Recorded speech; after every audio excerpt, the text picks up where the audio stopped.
On Monday there was the usual sitting of the commission of the 2nd of June. Alexey Alexandrovich walked into the hall where the sitting was held, greeted the members and the president, as usual, and sat down in his place, putting his hand on the papers laid ready before him. Among these papers lay the necessary evidence and a rough outline of the speech he intended to make. But he did not really need these documents.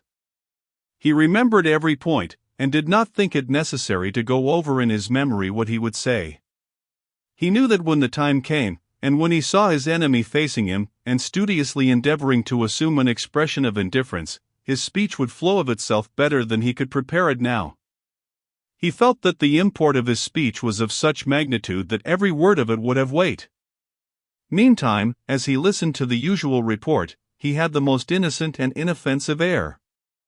No one, looking at his white hands, with their swollen veins and long fingers, so softly stroking the edges of the white paper that lay before him, and at the air of weariness with which his head drooped on one side, would have suspected that in a few minutes a torrent of words would flow from his lips that would arouse a fearful storm, set the members shouting and attacking one another, and force the president to call for order.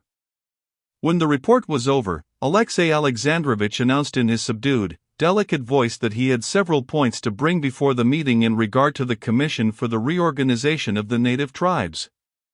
All attention was turned upon him.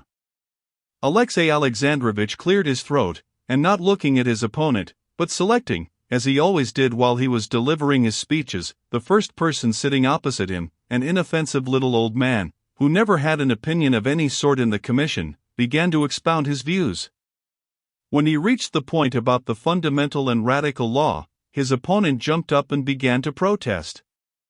Stremov, who was also a member of the commission, and also stung to the quick, began defending himself, and altogether a stormy sitting followed, but Alexey Alexandrovich triumphed, and his motion was carried. 3 new commissions were appointed, and the next day in a certain Petersburg circle nothing else was talked of but this sitting. Alexey Alexandrovich's success had been even greater than he had anticipated. Next morning, Tuesday, Alexey Alexandrovich, on waking up, recollected with pleasure his triumph of the previous day, and he could not help smiling, though he tried to appear indifferent, when the chief secretary of his department, anxious to flatter him, informed him of the rumors that had reached him concerning what had happened in the commission. Absorbed in business with the chief secretary, Alexey Alexandrovich had completely forgotten that it was Tuesday, the day fixed by him for the return of Anna Arkadyevna, and he was surprised and received a shock of annoyance when a servant came in to inform him of her arrival. Anna had arrived in Petersburg early in the morning. The carriage had been sent to meet her in accordance with her telegram, and so Alexey Alexandrovich might have known of her arrival. But when she arrived, he did not meet her. She was told that he had not yet gone out, but was busy with his secretary. She sent word to her husband that she had come, went to her own room, and occupied herself in sorting out her things, expecting he would come to her. But an hour passed, he did not come. She went into the dining room on the pretext of giving some directions, and spoke loudly on purpose, expecting him to come out there, but he did not come, though she heard him go to the door of his study as he parted from the chief secretary. She knew that he usually went out quickly to his office, and she wanted to see him before that, so that their attitude to one another might be defined.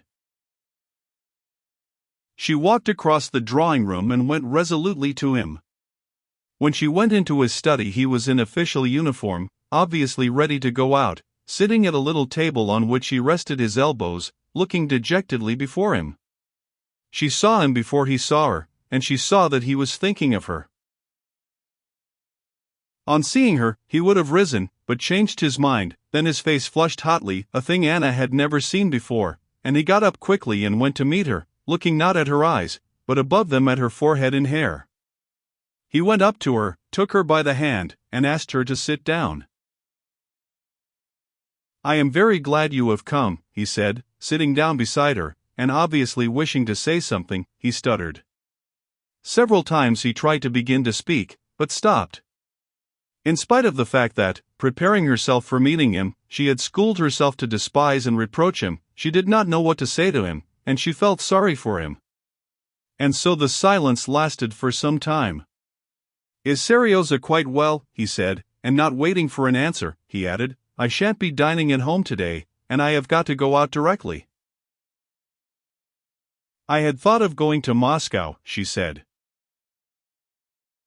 No, you did quite right to come, he said, and was silent again. Seeing that he was powerless to begin the conversation, she began herself.